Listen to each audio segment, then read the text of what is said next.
Saira Rao, I might be mispronouncing, says she hates white people and America. A former Democrat congressional candidate attacked white people and American flag in a series of angry tweets on Sunday. Saira Rao, who ran for Congress in Colorado's 1st District last year, blamed white people for making her life miserable and says that she can't stand the sight of the American flag. I wonder why she possibly lost the election. Rao was supported by far-left Political Action Committee PAC Justice Democrats during her campaign last year, but was easily defeated in the Democrat primary by long-term incumbent Diane Gillette, a white woman. I wonder why she hates white people.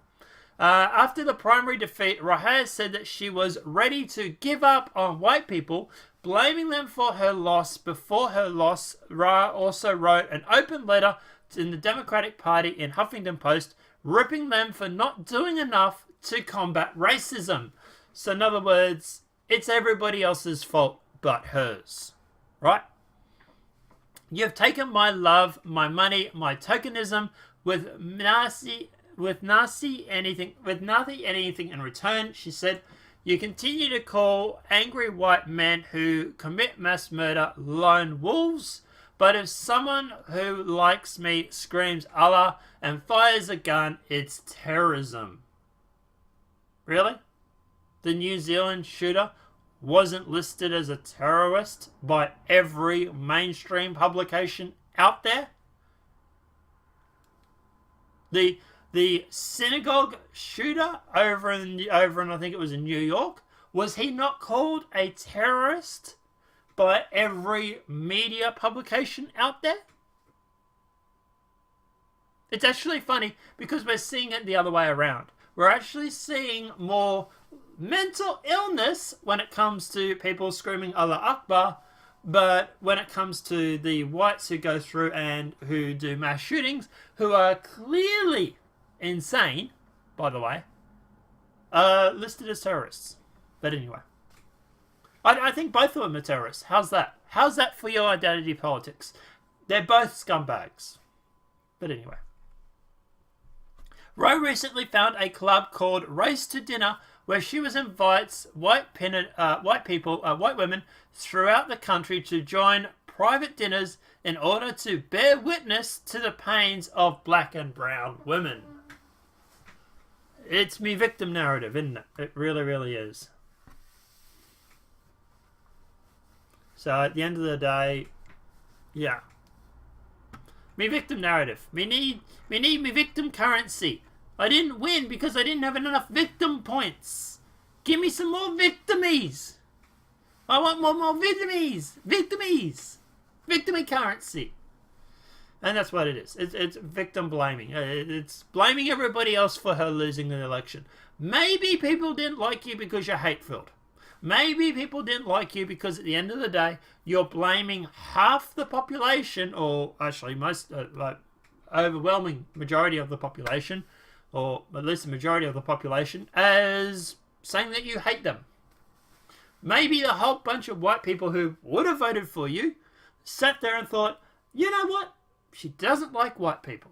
She's a racist. We don't want a racist running in office. Maybe that was their opinion.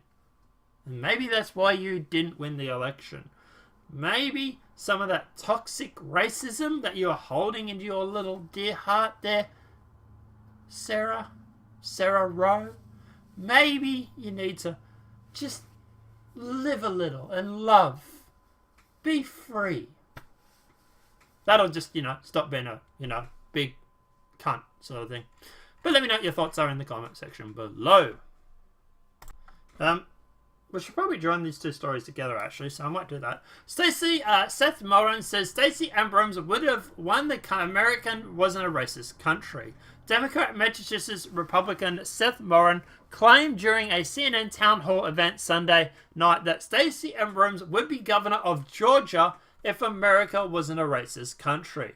The 2020 president candidate told the audience in Atlanta, Georgia, that the U.S. has a problem with racism, which prevented Abrams from winning a hotly contested gubernatorial contest in the Peach State last year. So we have a problem with racism in America today. Mullins says, if this country wasn't racist, Stacey Abrams would be a governor. She was beaten because of the fact that she is a governor, because she's black. You know, we need to go through and we need to suppress white people because the black people can't do it on their own. They are a bunch of victims.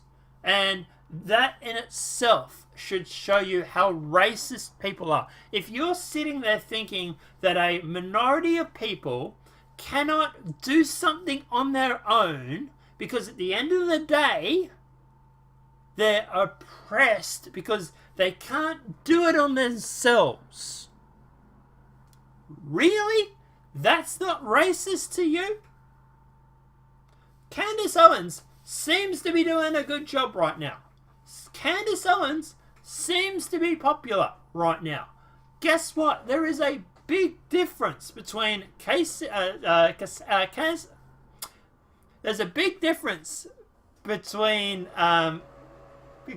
sorry, my printer just started cleaning. Between Candace Owens and a big difference between this woman. One's a victim, one's a victor. But anyway. Abrams has repeatedly claimed without evidence that she lost the race due to voter suppression and still refuses to concede the election despite her loss and refusal to concede.